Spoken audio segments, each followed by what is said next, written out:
மத்தேயு அதிகாரம் 8. அவர் மலையிலிருந்து இறங்கின போது திரளான ஜனங்கள் அவருக்கு பின் சென்றார்கள். அப்பொழுது குஷ்டரோகி ஒருவன் வந்து அவரை பணிந்து, ஆண்டவரே, உமக்கு சித்தமானால் என்னை சுத்தமாக்க உம்மால் ஆகும் என்றான். இயேசு தமது கையை நீட்டி அவனை தொட்டு, எனக்கு சித்தம் உண்டு, சுத்தமாகு என்றார். உடனே குஷ்டரோகம் நீங்கி அவன் சுத்தமானான். இயேசு அவனை நோக்கி, இதை நீ ஒருவருக்கும் சொல்லாதபடி எச்சரிக்கையாயிரு. ஆயினும் அவர்களுக்கு சாட்சியாக நீ போய் ஆசாரியனுக்கு உன்னை காண்பித்து மோசே கட்டளையிட்ட காணிக்கையை செலுத்து என்றார். இயேசு கப்பர்நகூமில் பிரவேசித்த போது 100க்கு அதிபதி ஒருவன் அவரிடத்தில் வந்து, ஆண்டவரே, என் வேலைக்காரன் வீட்டிலே திமிர்வாதமாய் கிடந்து கொடிய வேதனைப்படுகிறான் என்று அவரை வேண்டிக் கொண்டான். அதற்கு இயேசு, நான் வந்து அவனை சொஸ்தமாக்குவேன் என்றார். 100க்கு அதிபதி பிரதியுத்தரமாக, ஆண்டவரே, நீர் என் வீட்டுக்குள் பிரவேசிக்க நான் பாத்திரன் அல்ல. ஒரு வார்த்தை மாத்திரம் சொல்லும், அப்பொழுது என் வேலைக்காரன் சொஸ்தமாவான். நான் அதிகாரத்துக்கு கீழ்ப்பட்டவனாய் இருந்தும் எனக்கு கீழ்ப்பட்டிருக்கிற சேவகரும் உண்டு. நான் ஒருவனை போவென்றால் போகிறான், மற்றொருவனை வா என்றால் வருகிறான். என் வேலைக்காரனை இதை செய் என்றால் செய்கிறான் என்றான். இயேசு இதை கேட்டு ஆச்சரியப்பட்டு தமக்கு பின் செல்லுகிறவர்களை நோக்கி, இஸ்ரவேலர்களுக்குள்ளும் நான் இப்படிப்பட்ட விசுவாசத்தை காணவில்லை என்று மெய்யாகவே உங்களுக்கு சொல்லுகிறேன். அநேகர் கிழக்கிலும் மேற்கிலும் இருந்து வந்து பரலோக ராஜ்யத்தில் ஆபிரகாம், ஈசாக்கு, யாக்கோபு என்பவர்களோட பந்தி இருப்பார்கள். ராஜ்யத்தின் புத்திரரோ புறம்பான இருளிலே தள்ளப்படுவார்கள். அங்கே அழுகையும் இக்கடிப்பும் உண்டாயிருக்கும் என்று உங்களுக்கு சொல்லுகிறேன் என்றார். பின்பு இயேசு 100க்கு அதிபதியை நோக்கி, நீ போகலாம், நீ விசுவாசித்தபடியே உனக்கு ஆக கடவது என்றார். அந்த நாளிகையிலே அவன் வேலைக்காரன் சொஸ்தமானான். இயேசு பேதுருவின் வீட்டிலே வந்து அவன் மாமி ஜூரமாய் கிடக்கிறதை கண்டார். அவர் அவள் கையை தொட்டவுடனே ஜுரம் அவளை விட்டு நீங்கிற்று. அவள் எழுந்திருந்து அவர்களுக்கு பணிவிடை செய்தாள்.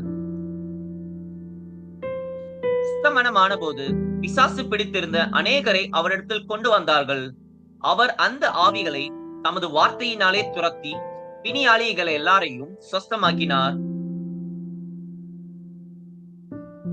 அவர் தாமே நம்முடைய பலவீனங்களை ஏற்றுக்கொண்டு நம்முடைய நோய்களை சுமந்தார் என்று ஏசாயா தீர்க்கதரிசியினால் உரைக்கப்பட்டது நிறைவேறும்படி இப்படி நடந்தது. பின்பு திரளான ஜனங்கள் தம்மை சூழ்ந்திருக்கிறதை இயேசு கண்டு கரைக்கு போக கட்டளையிட்டார். அப்பொழுது வேத பாரகன் ஒருவன் வந்து, போதகரே, நீர் எங்கே போனாலும் உம்மை பின்பற்றி வருவேன் என்றான். அதற்கு இயேசு, நரிகளுக்கு குழிகளும் ஆகாயத்து பறவைகளுக்கு கூடுகளும் உண்டு, மனுஷகுமாரனுக்கோ தலைச்சாய்க்க இடமில்லை என்றார். அவருடைய சீஷர்களில் வேறொருவன் அவரை நோக்கி, ஆண்டவரே, முன்பு நான் போய் என் தகப்பனை அடக்கம் பண்ண எனக்கு உத்தரவு கொடுக்க வேண்டும் என்றான். அதற்கு இயேசு, மரித்தோர் தங்கள் மரித்தோரை அடக்கம் பண்ணட்டும், நீ என்னை பின்பற்றி வா என்றார். அவர் படவில் ஏறின போது அவருடைய சீஷர்கள் அவருக்கு பின் சென்று ஏறினார்கள்.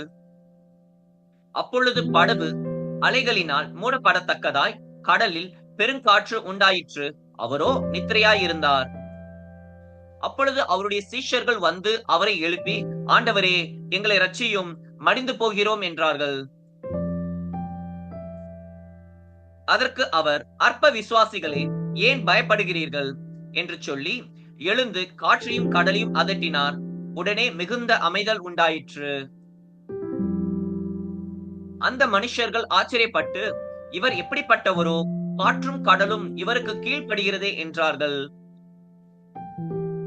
அவர் அக்கறையிலே கெர்கெசேனர் நாட்டில் வந்தபோது பிசாசு பிடித்திருந்த 2 பேர் பிரேத கல்லறைகளிலிருந்து புறப்பட்டு அவருக்கு எதிராக வந்தார்கள். அவர்கள் மிகவும் கொடியராய் இருந்தபடியால் அந்த வழியாக ஒருவனும் நடக்க கூடாது இருந்தது. அவர்கள் அவரை நோக்கி, இயேசுவே, தேவனுடைய குமாரனே, எங்களுக்கும் உமக்கும் என்ன? காலம் வரும் முன்னே எங்களை வேதனைப்படுத்த இங்கே வந்தீரோ என்று கூப்பிட்டார்கள். அவர்களுக்கு கொஞ்ச தூரத்தில் அநேகம் பன்றிகள் கூட்டமாக மேய்ந்து கொண்டிருந்தன. அப்பொழுது பிசாசுகள், நீர் எங்களை துரத்துவீரானால் நாங்கள் அந்த பன்றி கூட்டத்தில் போகும்படி உத்தரவு கொடும் என்று அவரை வேண்டிக் கொண்டன. அதற்கு அவர், போங்கள் என்றார். அவைகள் புறப்பட்டு பன்றி கூட்டத்தில் போயின. அப்பொழுது பன்றி கூட்டம் எல்லாம் உயர்ந்த மேட்டிலிருந்து கடலிலே பாய்ந்து ஜலத்தில் மாண்டு போயின. அவைகளை மேய்த்தவர்கள் ஓடி பட்டணத்தில் சென்று இந்த சங்கதிகள் எல்லாவற்றையும் பிசாசு பிடித்திருந்தவர்களுக்கு சம்பவித்தவைகளையும் அறிவித்தார்கள். இப்பொழுது அந்த பட்டணத்தார் யாவரும் இயேசுவுக்கு எதிர்கொண்டு வந்து அவரை கண்டு தங்கள் எல்லைகளை விட்டு போகும்படி அவரை வேண்டிக் கொண்டார்கள்.